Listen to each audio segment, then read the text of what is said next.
Começa agora o Folha no Ar, primeira edição.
Sexta-feira, 12 de maio de 2023. Começa agora pela Folha FM 98,3, emissora do grupo Folha da Manhã de Comunicação, mais um Folha no Ar. Hoje, sexta-feira, dia 12, estamos de volta com o Folha no Ar e ao vivo com as principais informações desta manhã. Você pode acompanhar esse programa também agora no Facebook. Daqui a pouco estaremos com o podcast deste programa, logo mais às 17 horas, tem reprise também na Plena TV. Sejam todos bem-vindos, 7 horas e 11 minutos. Campos tem previsão de tempo parcialmente nublado para hoje, o sol aparece entre nuvens, mínima de 19 e a máxima não deve passar de 25 graus, é a menor temperatura aí dos últimos 15 dias. Neste momento, faz 20 graus na planície. No programa de hoje, com Aloysio Abreu Barbosa na bancada, Rodrigo Gonçalves também na bancada, vamos conversar com o Frederico Paes, vice-prefeito de Campos, industrial do açúcar e do álcool e engenheiro agrônomo. Doutor Frederico Paes, seja bem-vindo, bom dia, já vamos trazer aí o bom dia do senhor. Vamos até adiantar aqui, porque a pauta é extensa para a gente tentar abordar aí todos os assuntos desse momento, os acumulados também desse tempo que você não aparece por aqui. Vamos falar da retomada da agropecuária, a safra de cana agora, o CEASCAN, esse projeto que parece começar de fato a sair do papel, a visita dos chineses e também o Porto do Açu, a saúde pública conveniada e o centro de hemodiálise. E por fim, ainda falar sobre a articulação na pacificação, as urnas de 2024, o Rio de Janeiro de Castro e o Brasil de Lula. Dentro de instantes, só para a gente fazer aqui as manchetes do portal folha1.com.br. No oferecimento de Proteus, serviços de saúde e medicina ocupacional, qualidade certificada ISO 9001-2015, Unimed Campos, cuidar de você. Esse é o plano. Laboratórios Plínio Bacelar e Plínio Bacelar Vacina Plínio Bacelar, com um aplicativo exclusivo também para você baixar agora e acompanhar resultados de exames, todos os seus procedimentos no laboratório e também na clínica Vacina Plínio Bacelar. No portal folha1.com.br de hoje, liberação da pista na 15 de novembro deve ocorrer apenas com o fim das obras, previsto agora para o fim de julho. Caio Viana é acusado de invadir casa da ex-esposa e retirar móveis. Segundo Caio, a retirada aconteceu após pedido de devolução do imóvel alugado. Obras em duas avenidas importantes dão nó no trânsito em Campos.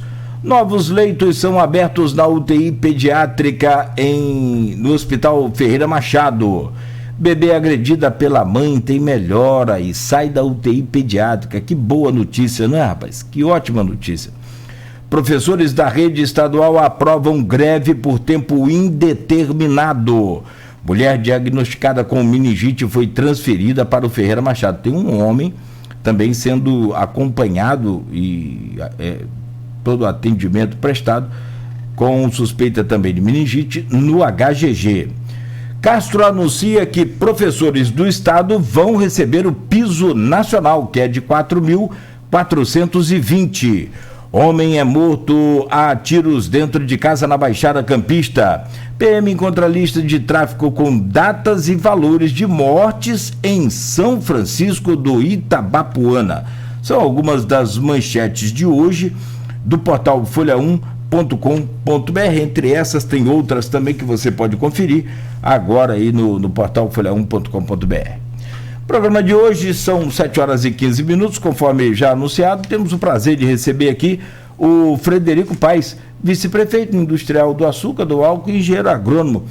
Frederico, bom dia, seja bem-vindo ao Folha no Ar. Eu confesso que eu perdi a conta, eu acho que já mais de 3 vezes, seguramente. E na ordem aqui, na regra, como diz a regra é clara, acho que sendo a 6ª vez aí, quem canta é você. Bom dia, Frederico, seja bem-vindo aqui ao Folha no Ar, sempre. Bom dia, amigo Cláudio Nogueira, bom dia, Luísio, bom dia, Rodrigo, Beto, bom dia aos ouvintes da Folha no Ar. Eu acho que um pouquinho mais de 6, né? Eu acho, eu já perdi a conta aqui, mas como vice-prefeito, 3, então eu vou pedir música. Rapaz, tem jeito pra tudo, né? A satisfação estar aqui com vocês e vamos bater um papo bacana nessa manhã. Tá, agradecer também ao secretário Cunha sempre pela força. Deixa eu trazer o bom dia do Rodrigo, que vem para essa bancada hoje para bater esse papo com a gente e reforçar aqui o nosso time. Rodrigo Gonçalves, bom dia, obrigado pela presença, Rodrigo, sempre importante e necessário nessa bancada. Bom dia, Cláudio, bom dia a todos os ouvintes da Folha FM 98.3, meu bom dia especial também ao Frederico que está aqui, ao Aloísio, ao Beto e também ao Sérgio Cunha que está aqui nos bastidores acompanhando a gente, né? Desejar um bom dia a você que acompanha a gente não só aqui em Campos, mas também nos municípios vizinhos, você de São João da Barra, São Francisco, São Fidélis, todo mundo acompanhando a gente em 98.3 e você, claro, nas redes sociais, prestigiando a gente em toda a região e também em toda a parte do mundo aí, e pode, claro, sempre enviar o seu comentário e participar aqui do nosso programa, como a gente está aí, como o Cláudio já adiantou os assuntos, né, com uma pauta bastante extensa, vários assuntos para tratar com o Frederico, então a gente conta também com a colaboração de vocês. Obrigado, Rodrigo. E eu trago o bom dia do Aloísio Abreu Barbosa, titular dessa bancada, e essa semana fechando bem com o doutor Frederico Paes. Aloísio, bom dia, seja bem-vindo. Bom dia, Cláudio Nogueira. Bom dia, Frederico. Obrigado pela presença. São muitos assuntos para 3 blocos, vamos ter que tentar ser dinâmicos aqui para falar de todos. Bom dia, Rodrigo. Obrigado aí pela participação especial. Você vê que aquele tem filme elenco quando tem um ator, você não espera o ator, aí você vem os créditos dos atores, aí no final Rodrigo Gonçalves. Boa. Beto, fica esperto na câmera, aí no cara crachá da câmera. Sérgio Cunha, obrigado pela presença. Nosso bom dia especial, sobretudo você, ouvinte pelo streaming, telespectador do Folha no Ar. Nosso bom dia especial a 3 categorias que nos acompanham sempre nesses inícios de jornada de segunda a sexta. Hoje Sérgio Cunha trouxe individualizou o agradecimento que eu faço aqui ao Felipe, motorista do Fiat Argo branco, que o trouxe, né, o transportou aqui, à rádio, no centro da cidade. Mas no Felipe faço essa referência a todos os motoristas aplicativos, taxistas e professores que nos acompanham sempre nesse início de jornada de segunda a sexta-feira. Frederico, tem muitos assuntos aqui de economia para a gente tratar nesse primeiro bloco. A gente fez, antes da eleição de 2020, você viu atentamente, até porque você é do setor, a gente fez um painel com vários especialistas, né, vários painéis, porque Campos naquele momento vinha de um momento delicado, preço do petróleo muito baixo, pés zerados, que era uma coisa inédita, Campos não conhecia essa realidade, procurando soluções para isso, né? Para alternativas para isso para o município. E assim, teve várias divergências, tinham sindicalistas, tinham empresários, cientista político, economista, historiador. Então, eram formações muito diversas. Então, natural que tivessem opiniões distintas. Mas 3 coisas foram assim, apontadas como fundamentais. O polo universitário, aproveitar melhor isso, a condição de polo universitário.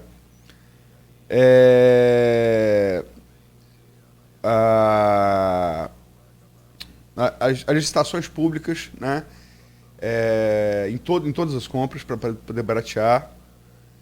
E, assim, outra coisa unânime foi a retomada da vocação agropecuária. Campos é fundada no século XVII com a agropecuária, foi até o petróleo o eixo econômico do município.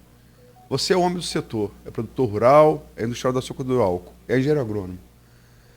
O que o governo Vladimir, que são agora 2 anos e 5 meses de governo, fez, nesses 2 anos e 5 meses, de concreto, para retomar essa vocação secular do município? Bom dia. Luiz, mais uma vez, bom dia, obrigado pelo convite. E eu vou dizer até um orgulho, né, para mim, estar participando do governo, Vladimir, ajudando, colaborando, exatamente pelo aquilo que a gente propôs lá atrás, pelo aquilo que nós construímos, inclusive com a participação importante do Sérgio Cunha e com diversos atores de vários segmentos. No caso da agricultura, nós fizemos um plano de governo estruturado, um plano de governo pensando no produtor realmente, no caso na área agropecuária, e tivemos, eu diria até sorte de contar com a equipe hoje do Almir Júnior, do Monfatti, que é um cara que teve uma experiência grande no estado do Rio, na Secretaria de Agricultura, é o nosso subsecretário também, e toda a equipe da agricultura. Uma equipe dinâmica, porque eu falo, 100 pessoas você não consegue executar os projetos, e são pessoas preparadas, já fazendo um link com o polo universitário. O Almir, né, vem da UENF, é uma pessoa da escola, é um homem do campo, filho de produtor rural, mas que tem um conhecimento profundo, técnico também, o corpo técnico da UENF, como a gente sempre falou, naquele banco de mentes maravilhoso. Então, sendo mais direto, incisivo, Campos bateu recorde na aplicação de recursos na agricultura. Foram mais de 15 milhões de reais em menos de 2 anos, e que a gente, o Vladimir, hora nenhuma se furtou em investir na agricultura. E esses investimentos, se você conversar com qualquer cidadão, qualquer homem do campo que vive no meio rural, ele fala o que precisa primeiro, né, para produzir, para ele conseguir efetivamente ter condição de produzir. É uma coisa que parece muito simples, que é escoar a produção, né? O homem do campo, ele sabe produzir, ele tem vocação para produzir, ele é preparado, tem conhecimento, mas precisa de condições de escoar a nossa produção. Por muitas vezes, e isso né, a gente vivia isso cotidianamente, o cidadão produzia leite, não tinha como escoar a produção, perdia esse leite. A pessoa produzia uma fruta, demorava a chegar, aquela fruta poderia até mesmo estragar. Então, para você ter ideia, foram mais de 1.500 quilômetros, aí já sendo bastante contundente, foram mais de 1.500 quilômetros no município de Campos, de estradas preparadas, reformadas, reestruturadas, e há mais de 20 anos, Aloysio, mais de 20 anos que tinha estrada que não passava uma patrol. Uma patrol é uma máquina, né? Uma moto niveladora é uma máquina que simplesmente você melhora aquela condição de estrada. E, para isso, nós preparamos a Secretaria de Agricultura com equipamentos próprios. E também vindo de encontro a um terceiro ponto que você falou da licitação, né? Essas máquinas proporcionam uma economicidade para o município enorme, porque são máquinas próprias, não precisa fazer nenhum tipo de contratação de terceiros, né? Então são motoniveladoras que nós compramos, caminhões, retroescavadeiras, caminhões outros para deslocar essas máquinas de um local para o outro. Está chegando agora dragas e equipamentos para limpeza de canais. Então, pasmem, há mais de 30 anos que a Secretaria de Agricultura de Campos não tem maquinário próprio para trabalhar.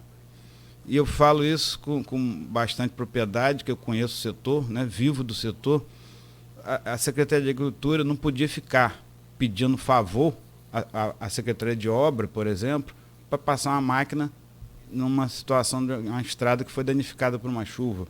A Secretaria de Agricultura não podia ficar dependendo de uma licitação emergencial para socorrer uma região, como o Imbé, por exemplo, que às vezes acontece no período de chuva, que cai uma barreira, impede a estrada, aí o produtor não consegue escoar a sua produção de gado de corte, gado de leite. A Secretaria de Agricultura não pode ficar dependendo de ficar pedindo, né, situações onde ela mesma tem a capacidade, preparo, técnicos, engenheiros, que nós contratamos, veterinários, engenheiro agrônomo, com capacidade para fazer o que o cidadão... E quando a gente fala homem do campo, não é só o produtor rural, são milhares e milhares de pessoas que moram no interior do nosso município. O município tem 4.000 quilômetros-quadrados, um município enorme, né? Do extremo norte ao extremo sul, nós estamos falando aí de 160, 170 quilômetros. Então, a agricultura hoje, a Secretaria de Agricultura, comandado pelo Almir Júnior, também é um braço, eu diria um braço da Secretaria de Obras, no bom sentido da palavra, que tem a capacidade de socorrer rapidamente o interior do nosso município, dando condição ao produtor de escoar sua produção. Compramos diversos equipamentos de resfriamento de leite, Aloysio, que é uma coisa muito importante, e foram doados a associações, a cooperativas, pequenas associações no interior, que também o produtor consegue ali juntar o leite, né, resfriar esse leite, para que o caminhão das cooperativas ou das empresas que compram esse leite poder apanhar mais tarde.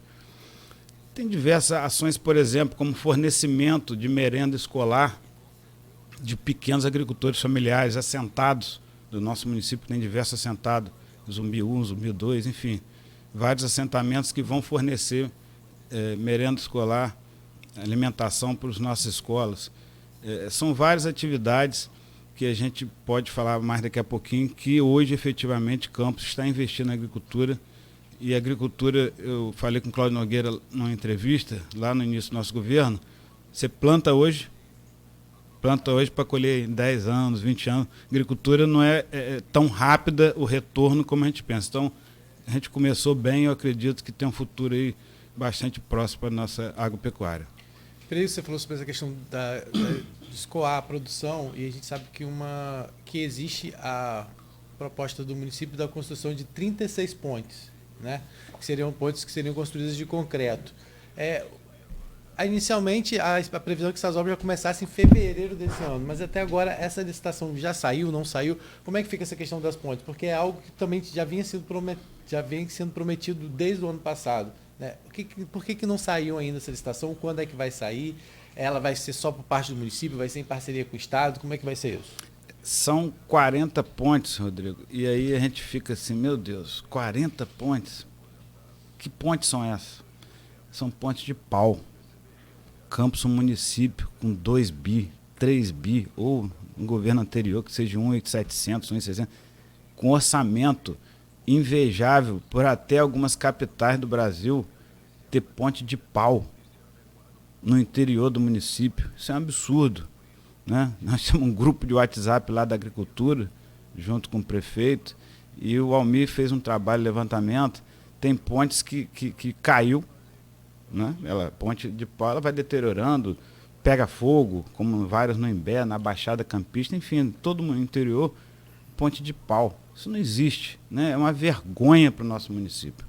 Isso é vergonha literalmente, porque, veja bem, hoje existe várias situações, e repito, que o produtor precisa escoar e que tem muita gente morando nessas comunidades. Campos, houve um inchamento do bolsão em volta da cidade, porque muita gente deixou de ter estrutura no interior, falta de estrada, falta de ponte, falta de escola, falta de condições da pessoa viver no campo, veio para a cidade. O transporte nem poder chegar por O causa transporte disso. não chega, é uma coisa terrível. Então, assim, hoje são essas 40 pontes, 19 estão em licitação. Houve, a palavra me fugiu, não é embargo, mas houve questionamentos no processo licitatório, já foi corrigido. O Tribunal de Contas também fez algumas observações no processo. Eu acredito que em 30 dias, se não tiver mais problema, eu venho do meio privado, né? Então a gente, quando tenta fazer a coisa rápida acontecer, esbarra um pouquinho, a situação do público é diferente e a gente tem que ter um pouco de paciência, mas eu tenho certeza que em pelo menos 30 ou 60 dias essas licitações estão acontecendo. Recurso da prefeitura, né? O Vladimir está aportando recurso na agricultura e eu acredito que pelo menos até o final do ano a gente já esteja podendo aí liberar algumas áreas. E acredite, pasme, tem locais que estão isolados, que as pessoas têm que dar uma volta, às vezes aumentando o percurso em 20, 30 quilômetros, na Baixada aqui, do lado da gente, né? Pertinho, que esses locais ficam isolados, eu diria, porque tem que aumentar em 20, 30 quilômetros, é um absurdo isso, as pessoas têm que percorrer um caminho desse por falta de ponte. Frederico, vamos dar seguimento aqui na pauta. Cana, né? Início mais o quê? Em agosto? Junho. Mês que vem já, perto do dia 1º, alguma coisa assim. A gente teve esse ano uma estiagem grande no verão, né? Foi muito tempo sem chover. Isso prejudicou um pouco a safra. Você com a Coagro e o MPE, lá na Sapucaia, que é a maior usina de Campos, tem essa coisa da cana brava, que a gente sempre entra na safra sem saber como é que vai ficar. E a usina Paraíso, um investimento vultoso que foi feito lá, uma parceria com vocês, né? Com a MPE, com a Coagro. O investimento foi da ordem de 40 milhões de reais. Previsão inicial era de 42 milhões, já está perto de 50 milhões. Um investimento grande, isso é dinheiro para qualquer lugar do mundo, né? Inicialmente para fabricar álcool, né? Qual a expectativa sua, aí saindo da vice-prefeitura e falando como industrial, né, e como engenheiro agrônomo também, da safra, cana-brava mói ou não mói, a gente não sabe, você vai poder dizer, geração de divisas e moagem, pelo menos da Sapucaia e de Paraíso. Bom, das 3 usinas, né, no nosso município, Canabrava, Coagro e Coagro Paraíso, a Canabrava já está moendo, né, já começou o processo na segunda-feira, terça-feira agora, já está moendo. Dessa semana, antecipou a safra um pouquinho e acredito que eles consigam lá fazer uma boa safra este ano. A Coagro Sapucaia, né? A gente deve iniciar a moagem dia 1º de junho. Atrasou um pouquinho a safra nossa, estava previsto para o dia 15 agora. E aí eu vou fazer aqui um adendo, porque a seca que nós tivemos no ano passado, e é um período que não é chuvoso na nossa região, que foi de junho a setembro. Quando eu falo não chuvoso, mas chove um pouquinho. Normal, na colheita, você vai colhendo a cana, há um período de chuva menor, que começa agora justamente nesse período, mas chove um pouquinho. Não choveu nada, zero. Então nós tivemos uma perda de brotação nessa cana, porque quando você colhe a cana, ela brota de novo. Então nós tivemos uma perda de brotação enorme nesse período, vários cooperados perderam a plantação. E o pessoal fala, mas Frederico, choveu muito no final do ano. E realmente, né, choveu praticamente 40% de toda a chuva do ano. Se você pegar o histórico nosso, 12 meses não foi quantidade de chuva ruim, mas foi muito mal distribuído. Então nós tivemos muita chuva em novembro, dezembro e janeiro, né, que tivemos até problema de alagamento, de enchente, a Lagoa Feia subiu demais, canais sujos, transbordou, o Rio Paraíba aí teve aquele problema do dique, ficou, né, muito cheio. Conclusão, mas quando eu esclareço isso para as pessoas, eu digo o seguinte, Cláudio, se eu te der hoje 2 litros de água, te deixar 4, 5 dias sem beber água, você vai passar mal. E no outro dia eu te dou 20 litros de água. A planta é um ser vivo, né? E ela precisa ter hidratação, precisa ter a chuva durante o período que ela necessita. Então, passa-se 4, 5 meses sem chuva, né? Depois vem aquela inundação, prejudicou demais a nossa lavoura. Por isso a demora, ou melhor, o atraso no início da safra da Coagro Sapucaia, e por isso nós vamos esse ano fazer uma moagem que a gente chama de moagem teste na Paraíso. Nós não vamos conseguir moer plenamente a usina Paraíso como a gente queria. A gente vai fazer, a usina está muito adiantada, o serviço vai ficar pronto agora em julho, agosto, né? Repito, investimento vultuoso, né? Na ordem de 50 milhões de reais, deve fechar ali com 55 a 60 milhões de reais, recursos de investidores, recursos da Coagro, e que nós vamos fazer uma moagem no final da safra, provavelmente ali em setembro, outubro, para colocar a usina para moer ali algo em torno de 50 a 100 mil toneladas de cana, para o pessoal quantificar. O planejamento era moer 300 mil toneladas esse ano, então a gente vai moer de 50 a 100, ver se está tudo bem. Falar ontem 100, 200, 50 a 100... De 50 a 100 seria essa moagem teste, né? A moagem plena inicial seria o planejamento de 300 mil. E aí a gente está plantando cana na Baixada, incentivando vários cooperados a plantar cana.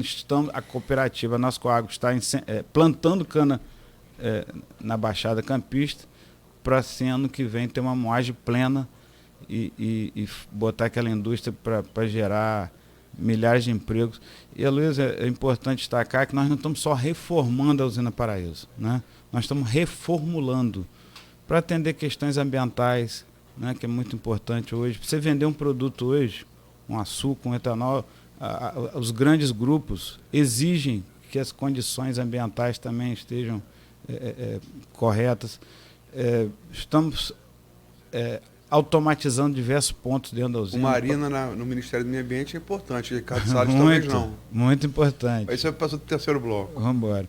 Então a gente vai criar ali uma condição de uma usina tradicional, ela tem uma tradição toda na região, mas uma usina moderna, né? Conciliar o tradicionalismo, vamos chamar assim, da usina Paraíso, da família Coutinho, que tanto se empenhou para que esse acordo com a Coagro saísse, e são nossos parceiros no investimento no campo e na indústria, para poder transformar a Paraíso na usina moderna e voltar a ser ali a Baixada Campista, que ontem mesmo eu fiz um sobrevoo e tem muita área disponível, muita área praticamente parada, precisando produzir, é o que a gente vai Frederico, só para a pergunta, é muita coisa para falar realmente, mas assim, Canabrava, Coagro Sapucaia, Coagro Paraíso. As três vão moer então. Geração de emprego de divisa, uma estimativa. Luiz, eu não tenho os números específicos da Canabrasa, mas por estimativa, por tamanho, né, por similaridade, eu acredito que em termos de geração de empregos nas 3 unidades, provavelmente perto de 5 mil empregos, né? Faturamento bruto na ordem de 600 a 700 milhões de reais. É importante dizer que desses 700 milhões de reais, 60% vai para a matéria-prima. Então, vai para o produtor, né? Vai para o campo. Outros 20% é mão de obra. E aí depois você vê investimentos e pagamento de financiamentos, etc. Mas o importante é mostrar para campos e região, que as pessoas que não conhecem o setor, que não a unidade, o setor canavieiro hoje, repito hoje, 3 vezes, ele é distribuidor de renda. ele não é concentrador de renda, ele distribui. Então nós estamos falando aí de uma injeção de 600, 700 milhões na economia regional, que vem Campos, São João da Barra, São Francisco, São Fidélis, Quissamã, Carapebus, que esse dinheiro é distribuído na região, 80% desse dinheiro fica na região e vai direto para o comércio local. 80%, né? Isso é muito importante. Você vê que as localidades, muita gente, quando a gente vai para o interior do município visitar, o comerciante pergunta: doutor, quando é que começa a safra? Você vê que eles ficam ansiosos para que a safra comece, para o dinheiro começar a circular. Porque o trabalhador que ganha ali seus 2, 3 mil reais, ele vai lá e compra no comércio, né? Ele começa a injetar, é um dinheiro que vai direto na veia, como se diz na gíria. A gente viu isso quando a Coagro começou lá, retomou a usina São José, né? Como aquilo movimentou Goytacazes, como o desenvolvimento do Goytacazes vive hoje é muito cenário. Não tinha agência, né, de banco, hoje não nós tinha. Temos lá 3. E aí, com certeza, agora com a Paraíso também, isso vai movimentar mais ainda lá aquela região. Agora, essa questão... Falar de São José e Paraíso, o mundo dá voltas, né? O mundo dá voltas. Mas vamos não falar disso não, senão é outro programa. Podia fazer um programa sobre isso. Chamar o Maurício, o Gel, fazer um bate-papo. Mas chamar o Maurício Gel, você vai ficar na desvantagem. Mas falando sobre essa questão de diversificar, claro, resgatar, é o resgate do poder que Campos sempre teve na questão da cana-de-açúcar, e também agora vocês estão com o propósito de um outro resgate, que é o SEASCAN, que é o antigo SEASA. Vocês estiveram recentemente agora no Espírito Santo para ver um modelo que é aplicado lá em Cariacica. Você comandou essa comitiva que, além de você, foi com o Nildo, com o Alfredo Diegues, que é o superintendente do SEASA, e também com o Almi. Queria que você falasse um pouquinho sobre isso, de que forma é possível colocar em prática o SEASCAN, o SEASA, o novo SEASA, né? Rodrigo, isso também foi colocado no nosso plano de governo, né? Na área de agricultura. Inclusive, estava conversando com o próprio Sérgio Cunha e trocando ideias sobre a questão nossa de comunicação, que lá atrás, quando a gente colocou a reabertura do SEASA, o SEASCAN, como que uma central de abastecimento, nós identificamos isso como uma necessidade. Vou dar algumas situações, por exemplo. Eu falei agora há pouco do homem do campo produzir, escoar a produção, e aí a gente sempre falava nos programas junto com o Vladimir que por muitas vezes ele não tem para quem vender.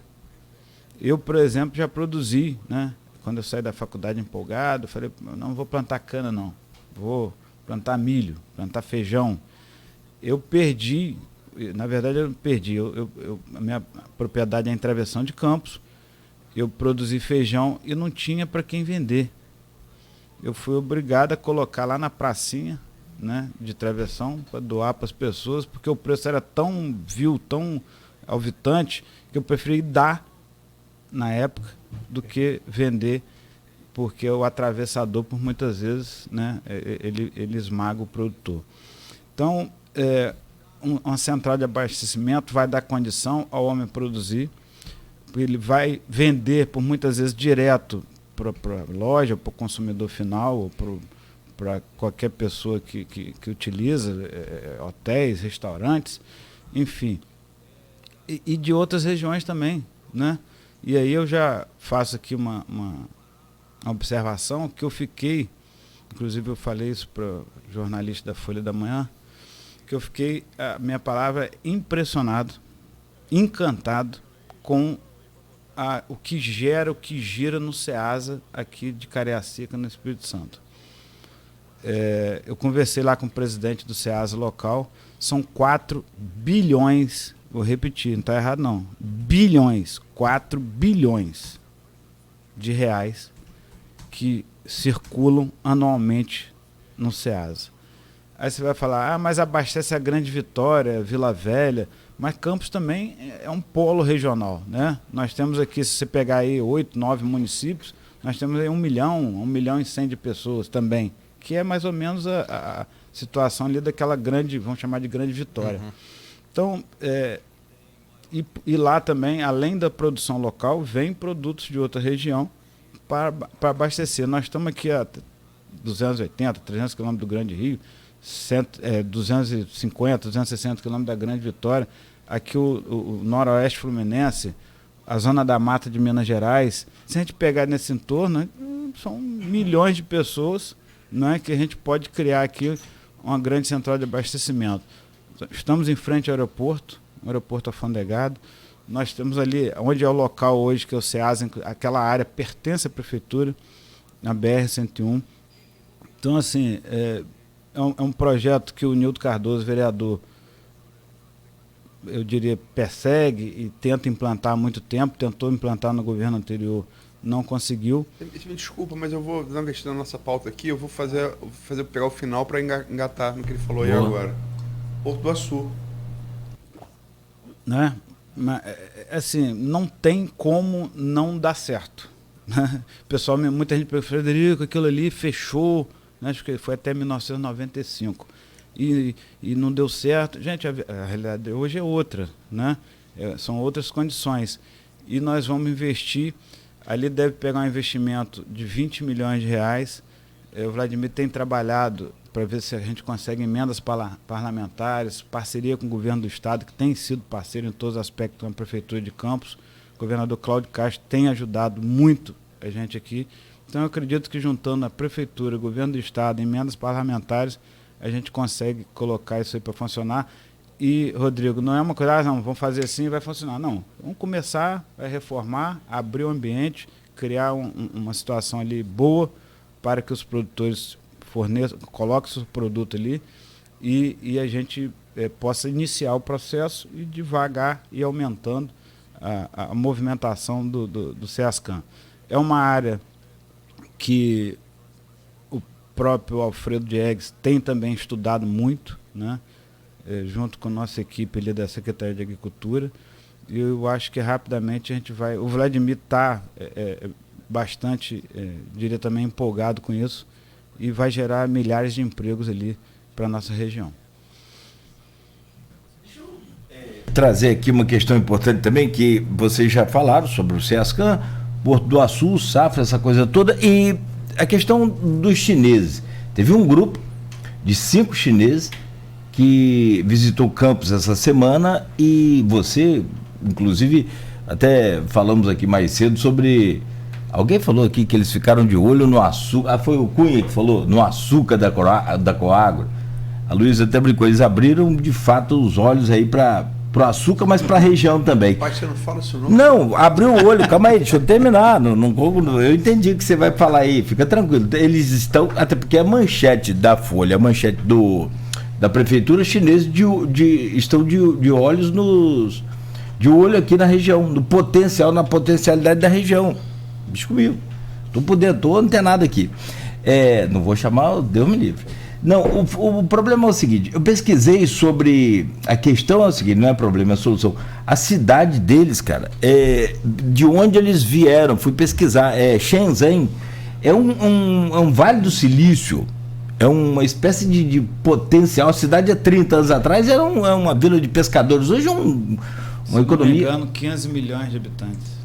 Uma coisa, eu não vi a população, eu vi a economia deles, que está baseada em tecnologia. Então, eles não vêm só, ou não vêm voltado para a agricultura, vêm para a tecnologia, porque foi assinado um protocolo de intenções bilateral. Como é que foi esses detalhes aí desse protocolo? Bom, é interessante a gente falar como que eles vieram, por que eles vieram, antes de dizer o que eles querem, né? Nós temos hoje o Mauro Silva, nosso secretário de Desenvolvimento Econômico, que tem atuado fortemente com a determinação do Vladimir para que Campos consiga trazer para a região indústrias, empresas que querem, numa parceria até com o Porto do Açu, como você colocou, Luiz.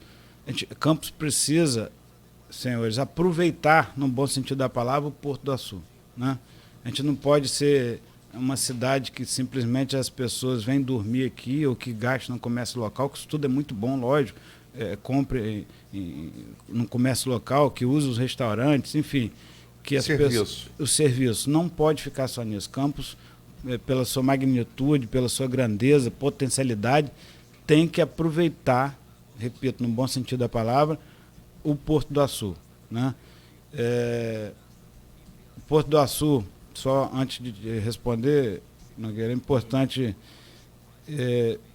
em 4 meses ele já exportou quase 4 bilhões de reais, né? Saiu daqui, pelo Porto do Açu. Nós estamos falando aí de 1 bi por mês. Grande parte desse petróleo bruto para onde? Para a China. Minério de ferro para onde? Para a China. Então os chineses estão de olho na nossa região. Já é a 4ª comitiva, Cláudio. Me desculpe, mas o Porto do Sul começou com isso, né? Exatamente. Exportar minério de ferro para a China. O propósito inicial é era esse. só... Lá com Eike, não diria que era só esse, não, né? mas foi esse foi, o né? norte, exatamente. Bem colocado. Hoje está lá... Eu falo nós porque eu tenho orgulho, como campista, de estar ali. São João da Barra, é Campos, né? A maior termoelétrica da América Latina. Está ali, a GNA 1, vai abrir agora a GNA 2. Né? Repito, é a maior termoelétrica da América Latina. Então a gente precisa realmente ter o porto perto da gente, quando eu falo a gente, do município de Campos. Né? E o Mauro tem trabalhado, Mauro Silva, nosso secretário de desenvolvimento, tem trabalhado muito nisso, e ele realmente, com uma parceria com a Câmara de Comércio Brasil-China, conseguiu trazer o pessoal. Eles têm interesse sim na aquisição de açúcar, mas a ideia inicial não era essa. Foi inclusive uma das pessoas que vieram, veio motivada, as outras não, né? As outras realmente querem possibilidade de investir na região. O Vladimir, esse protocolo de intenção que foi assinado, o Vladimir colocou a possibilidade, né, deles montarem aqui em Campos empresas de alta tecnologia, né? Eles estão de olho nesse mercado brasileiro, eu diria até de toda a América Latina. Então eu acredito que e o chinês, Cláudio, ele não faz negócio que não tenha uma participação governamental. Ele se sente mais seguro, não diria todos os negócios, mas ele se sente seguro quando envolve o governo, seja municipal, estadual, federal, até porque lá eles... Né, o governo que não da China, né? O governo local, do parceiro. Eu falei isso para o Vladimir, inclusive, olha, eu Coagro já recebi aqui 3 comitivos antes dessa, né? E acabou que não andou muita coisa, porque, na verdade, eles se sentem, repito, seguro quando há envolvimento, né? Não é para garantir nada, mas é pela cultura deles, né? Do próprio chinês, que é um país que toda empresa lá tem a participação governamental. Ele se sente seguro nisso. Então, assim, eu acredito que a gente possa fazer aí, com essa comitiva, vão vir outras comitivas de outras regiões da China, e repito, eles estão de olho na nossa região, né? No sentido de querer investir, de querer aproveitar a questão do Porto do Açu. Então a gente vai ter novidade aí pela frente. Só de encerrar o bloco, tem várias perguntas aqui no streaming, várias perguntas. Para não perder essa interação, que é sempre muito proveitosa, vou fazer 2 só para encerrar esse bloco. Aqui, a Ivanete Lobato, pergunta sobre o plantio da soja na região.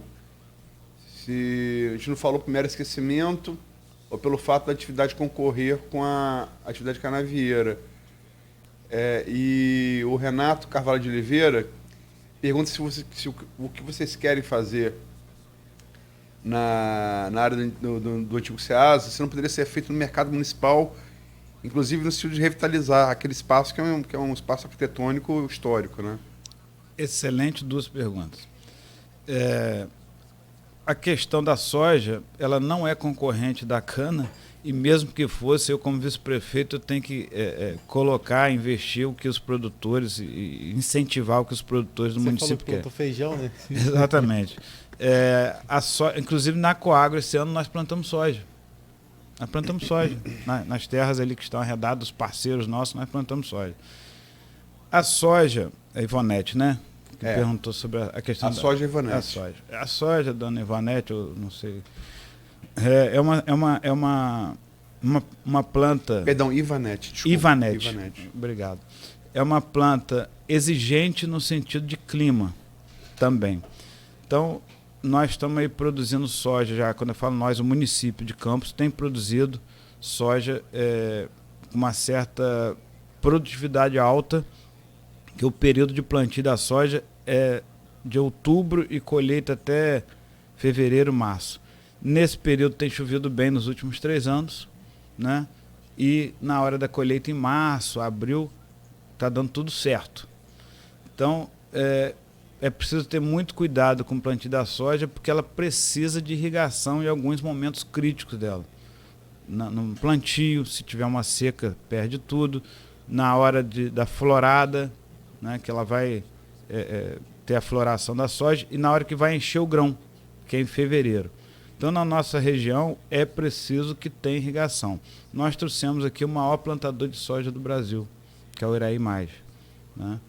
Ele tem hoje, só para vocês terem ideia do tamanho da área dele no Mato Grosso e Goiás, Campos tem 400 mil hectares, ele tem 550 mil, uma Campos de mais 20% só de soja. E ele fala, olha, tem um potencial grande, né?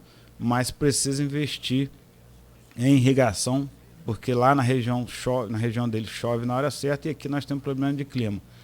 Mas existe vários produtores, 3, 4 produtores investindo bastante, e não, repito, ela não concorre com a cana.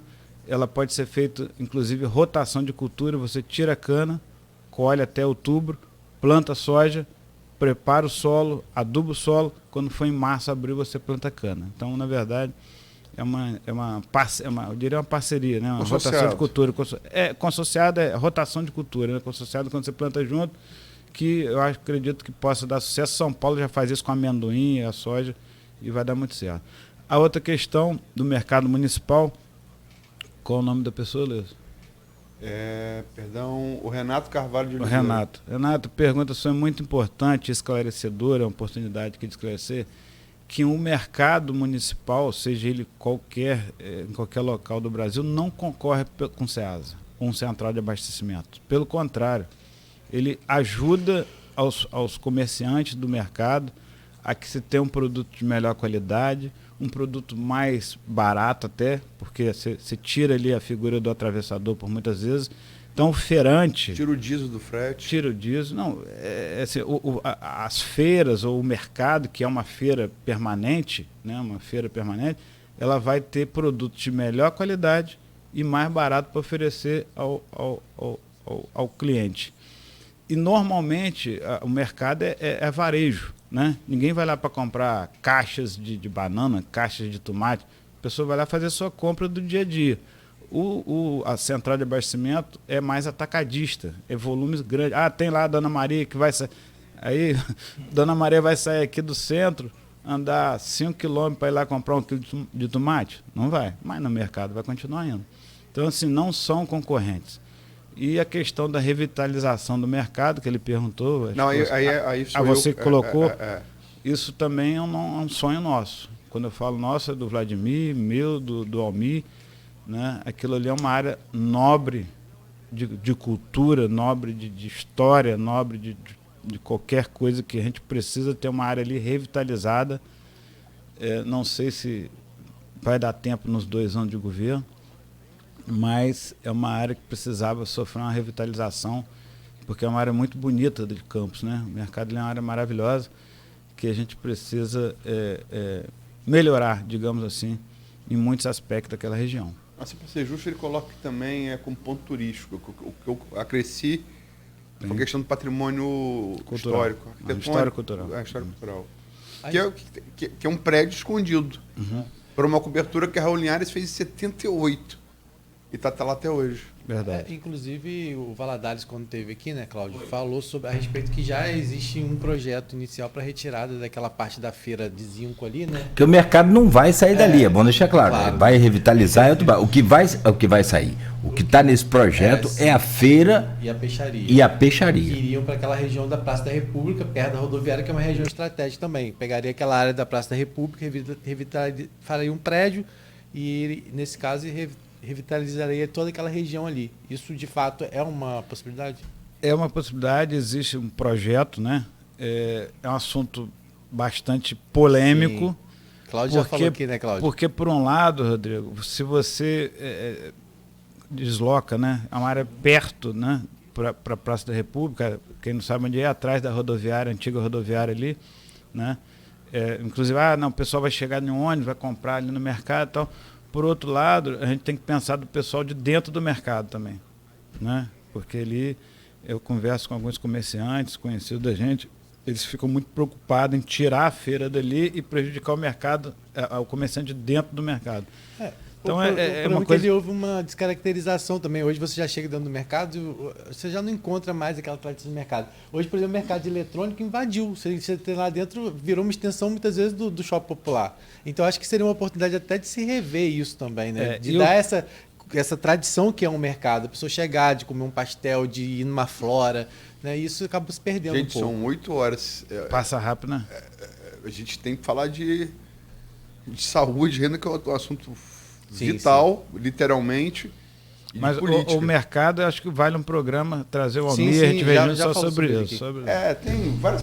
Se for então entrar aqui, tem várias perguntas. A Sandra Miranda fala do Seascam, também pergunta se vai ver espaço para agricultura familiar. Sem dúvida, sem dúvida. Inclusive, por exemplo, lá no Ceasa de Cariacica, no Espírito Santo, eles vão até 4, 5 horas da tarde, né, com tudo, vamos dizer, como central de abastecimento, e tem a feira do peixe.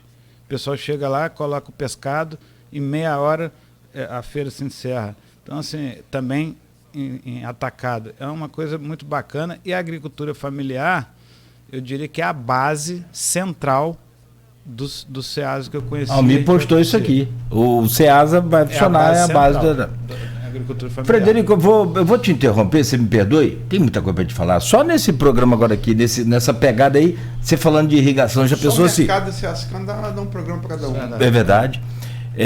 Eu sou rato lá do mercado, eu vou 2, 3 vezes por semana, tem gente que já falou comigo que só sai dali morto. Eu falei, mas vai melhorar. Aí você tem que conversar. Literalmente, você saiu de lá morto. É isso aí. Eu via muito, nossa, o Luiz lá. Frequentando dos anos 40 aos anos 2010. E só saiu morto. Sempre encontrava com ele lá, principalmente comprando lá no... Não ia pro hortifruti de maneira nenhuma. Não ia não. Não, comprando carne de porco, carne de boi, gostava também. E tem outra coisa. Eu falo que é o perfil de consumidor, de classe média. Sim, né? Você tem todos os perfis misturados. Não, porque é classe média. Mas perdeu ao longo dos anos, justamente pela má conservação, sujeira, má iluminação, uma série de coisas. No mínimo, uma revitalização. No mínimo. É necessário, do jeito que está. Revitalização física e também psicológica do pessoal que trabalha ali. Frederico, então você falando em irrigação da soja também, me lembra que já pensou se Campos tivesse uns 1.500 quilômetros de canais aí para irrigação? Aí, já tem. Aí eu com o Sérgio Cunha, que a gente acompanha jornalista desde novo, porque a gente é filho de jornalista, filho de jornalista. Vou lembrar de Figueiredo prometendo projeto aqui na Praça do Salvador em 85. Até hoje estamos esperando. Verdade. Você lembra disso, né? Eu não era nascido, não. Aqui, fechou então com essa. Vamos lá, são 8h03. Os canais de Campos também tem cobrança aqui, tem pedido aqui, ali sobre isso. E que, aliás, as Flucan têm feito um trabalho, um guerreiro lá, solitário. Agora que as máquinas chegaram, 2. Nós já tivemos 80 máquinas do DNOS em campo. Mas vamos para frente. A gente volta a falar sobre isso até numa outra oportunidade. Fechamos. Sabe qual era o nome da dragline? Fiz matéria sobre isso. Rubevac, que é dinamarquesa. A marca, né? Rubevac. Virou Casa Marimondo.